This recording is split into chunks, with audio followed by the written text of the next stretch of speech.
Hello there. This is a video regarding the HP LaserJet 2300 series of printer, and specifically about the problem with duplexing multiple page projects.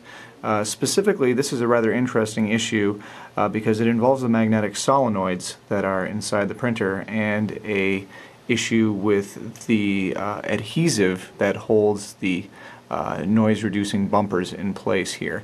Now, I'm not going to necessarily talk about how to get the printer to this state. There are plenty of guides available online for that, but this is just to talk about how to fix the issue with duplexing and jamming problems. So, what I want to point out here is that this printer is probably at least 5 or 6 years old. I don't know the exact date, and it was brought into us because it was jamming. Basically, these solenoids here help hold the gears in place. Sorry if that's a little bit blurry there. I'll try to back it out a little bit. Anyway, so these gears get held back and forth by these solenoids, which are little magnets down here.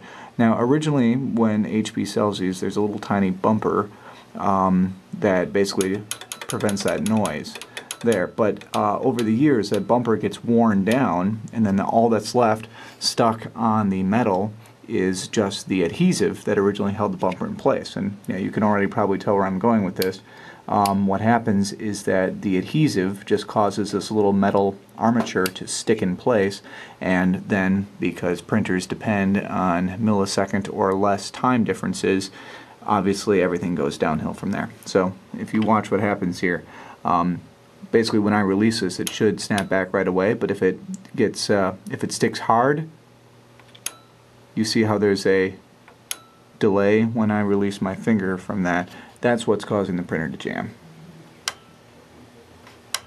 The one that causes the duplex problems in particular, I think, is this one, which has the exact same problem as the other ones. So, we have to remove those solenoids. Once you have the solenoid removed, just one screw down there should do it. What you can do is remove the spring from the solenoid that holds the armature in place. And yeah, just to try to turn this into the light here, you can already see that there's all kinds of black gunk caked on the top and bottom there. That's the remainder of the bumper. So here's a bumper right there. And there might have been a little bit of one up there at the top as well. So here and here, we need to just get all of that stuff just rubbed completely off. You can replace it with something, maybe wrap some string or some sort of non-adhesive method, but really, for a printer this old, I'm just going to choose to leave it completely uncovered. It might make a little bit more noise, but at least we can be assured that this problem isn't going to happen in the future. So we go find some rubbing alcohol and a tissue and go to work on it. So as you can see here, we've removed all of the adhesive from the armature of the solenoid, and we've also taken it off the body of the solenoid. We can see how clean that is right there. No more of that black adhesive. Now, while I was doing this, I looked online, and it seems that, contrary to what I said previously, what we do want to do is actually take some kind of piece of plastic or some sort of magnetic resisting stuff and just stick it back on the place where the adhesive used to be.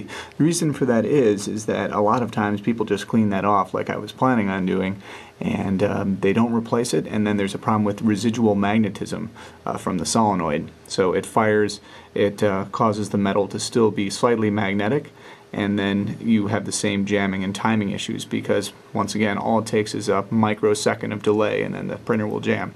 So what I'm going to do is I'm just going to stick a little piece of tape back onto there, and I probably can't do that while I'm holding the camera, so I'll just demonstrate again when it's back. Now, as you can see, that's what it looks like with my little gray piece of electrical tape stuck on there. Now you can go ahead and put the spring and the screw back into the solenoid and hook it back in. Just be very careful when putting the spring back on there, because I would suggest doing it from this angle here, otherwise that spring is going to try to act like a rubber band and shoot off into far corners of your office, which has already happened to me twice now, so just be careful when hooking that back on. Now, even though it doesn't have to be done, I've also removed the tray 1 and tray 2 solenoids as well to prepare to clean them. Yeah, you can see how much crud is on there. Try to zoom in a little bit. Yeah, that brown patch there, that's what is on all the solenoids, and that's what you need to remove because it gets really sticky with use. It doesn't feel as bad as the duplexer one was. But yep, that is the main cause of the sticking issue. So we'll get those cleaned off and hopefully things will work. Once you've taken care of the other two solenoids for tray 1 and tray 2, right before you put it back on, go on and give it a try. You should be able to press on the armature really hard and still not have it stick at all. So that should mean that, of course, the adhesive, thanks to the little electrical tape I put on there, it's not going to pose a problem, and we're not going to have any issues with residual magnetism either. By the way, if anybody knows where this part goes to, I think it fell off of the network card box at some point, so I don't think it's anything important, but if you know where it goes, please let me know. Thanks.